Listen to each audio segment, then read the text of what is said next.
Why do we celebrate Christmas? Christmas is celebrated on December 25th and is both a sacred religious holiday and a worldwide cultural and commercial phenomenon. For 2 millennia, people around the world have been observing it with traditions and practices that are both religious and secular in nature.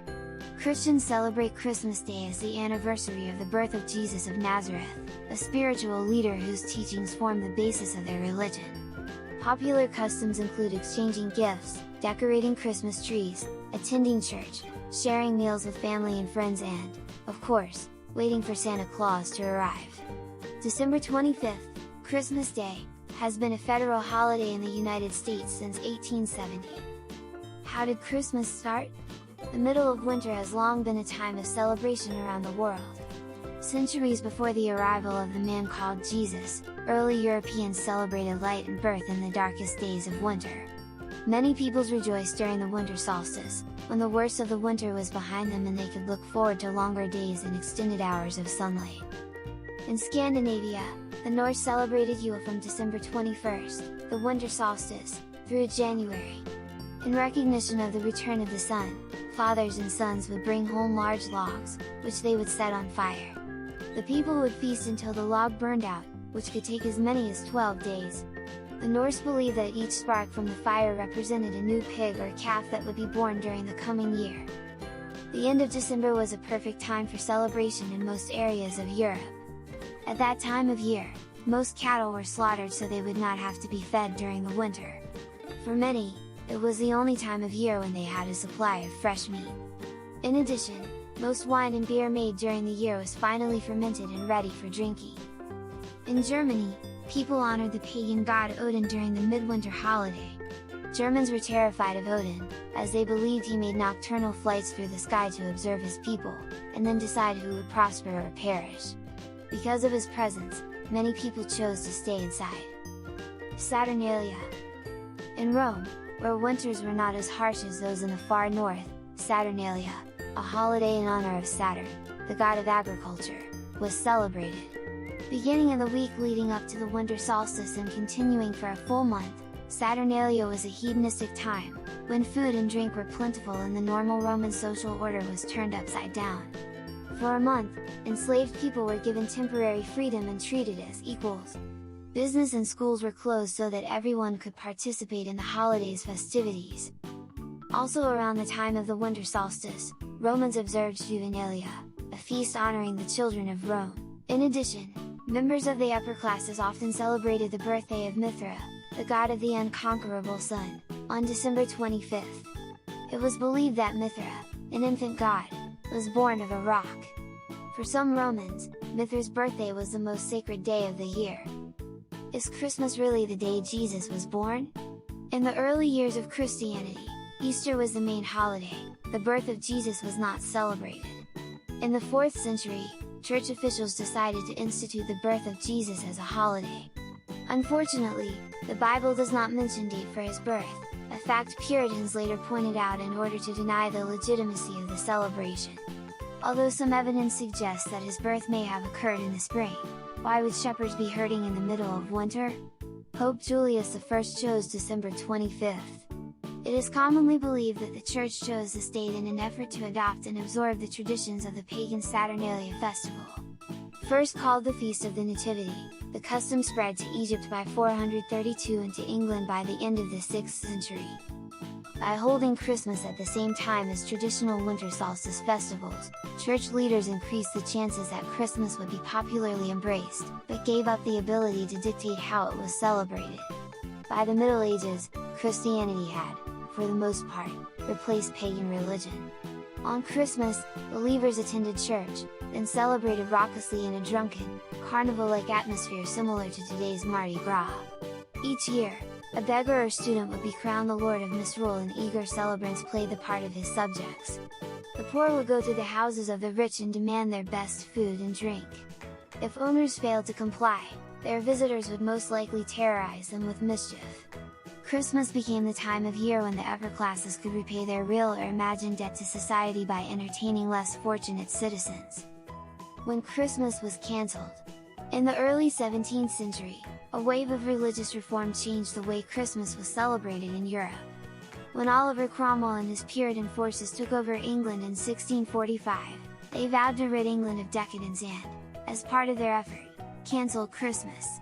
By popular demand, Charles II was restored to the throne and, with him, came the return of the popular holiday. The Pilgrims, English separatists that came to America in 1620, were even more orthodox in their Puritan beliefs than Cromwell. As a result, Christmas was not a holiday in early America. From 1659 to 1681, the celebration of Christmas was actually outlawed in Boston. Anyone exhibiting the Christmas spirit was fined 5 shillings. By contrast, in the Jamestown settlement, Captain John Smith reported that Christmas was enjoyed by all and passed without incident. After the American Revolution, English customs fell out of favor, including Christmas. In fact, Christmas wasn't declared a federal holiday until June 26, 1870. Washington Irving reinvents Christmas. It wasn't until the 19th century that Americans began to embrace Christmas. Americans reinvented Christmas, and changed it from a raucous carnival holiday into a family-centered day of peace and nostalgia. But what about the 1800s piqued American interest in the holiday? The early 19th century was a period of class conflict and turmoil. During this time, unemployment was high and gang rioting by the disenchanted classes often occurred during the Christmas season. In 1828, the New York City Council instituted the city's first police force in response to a Christmas riot. This catalyzed certain members of the upper classes to begin to change the way Christmas was celebrated in America. In 1819, best-selling author Washington Irving wrote the sketchbook of Geoffrey Crayon, Gent, a series of stories about the celebration of Christmas in an English manor house. The sketches feature a squire who invited the peasants into his home for the holiday. In contrast to the problems faced in American society, the two groups mingled effortlessly. In Irving's mind, Christmas should be a peaceful, warm-hearted holiday bringing groups together across lines of wealth or social status. Irving's fictitious celebrants enjoyed ancient customs, including the crowning of a lord of misrule. Irving's book, however, was not based on any holiday celebration he had attended. In fact, many historians say that Irving's account actually invented tradition by implying that it described the true customs of the season. A Christmas Carol. Also around this time, English author Charles Dickens created the classic holiday tale, A Christmas Carol. The story's message, the importance of charity and goodwill towards all humankind, struck a powerful chord in the United States and England and showed members of Victorian society the benefits of celebrating the holiday. The family was also becoming less disciplined and more sensitive to the emotional needs of children during the early 1800s. Christmas provided families with a day when they could lavish attention and gifts on their children without appearing to spoil them. As Americans began to embrace Christmas as a perfect family holiday, old customs were unearthed. People looked toward recent immigrants in Catholic and Episcopalian churches to see how the day should be celebrated. In the next 100 years, Americans built a Christmas tradition all their own that included pieces of many other customs, including decorating trees, sending holiday cards and gift-giving. Although most families quickly bought into the idea that they were celebrating Christmas how it had been done for centuries, Americans had really reinvented a holiday to fill the cultural needs of a growing nation. Who invented Santa Claus? The legend of Santa Claus can be traced back to a monk named Saint Nicholas who was born in Turkey around 280 AD. Saint Nicholas gave away all of his inherited wealth and traveled the countryside helping the poor and sick, becoming known as the protector of children and sailors. Saint Nicholas first entered American popular culture in the late 18th century in New York, when Dutch families gathered to honor the anniversary of the death of Sint Nicolaas, Dutch for Saint Nicholas, or Sinterklaas for short. Santa Claus draws his name from this abbreviation. In 1822, Episcopal minister Clement Clarke Moore wrote a Christmas poem called An Account of a Visit from Saint Nicholas, more popularly known today by its first line, "'Twas the night before Christmas." The poem depicted Santa Claus as a jolly man who flies from home to home on a sled driven by reindeer to deliver toys. The iconic version of Santa Claus as a jolly man in red with a white beard and a sack of toys was immortalized in 1881, when political cartoonist Thomas Nast drew on Moore's poem to create the image of Old Saint Nick we know today. Christmas facts. Each year, 30 to 35 million real Christmas trees are sold in the United States alone. There are about 21,000 Christmas tree growers in the United States, and trees usually grow for about 15 years before they are sold. In the Middle Ages, Christmas celebrations were rowdy and raucous, a lot like today's Mardi Gras parties.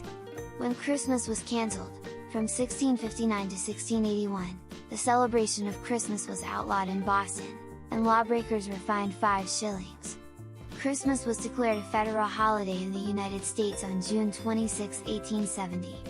The first eggnog made in the United States was consumed in Captain John Smith's 1607 Jamestown settlement. Poinsettia plants are named after Joel R. Poinsett, an American minister to Mexico, who brought the red and green plant from Mexico to America in 1828. The Salvation Army has been sending Santa Claus-clad donation collectors into the streets since the 1890s. Rudolph, the most famous reindeer of all, was the product of Robert L. May's imagination in 1939. The copywriter wrote a poem about the reindeer to help lure customers into the Montgomery Ward department store. Construction workers started the Rockefeller Center Christmas tree tradition in 1931.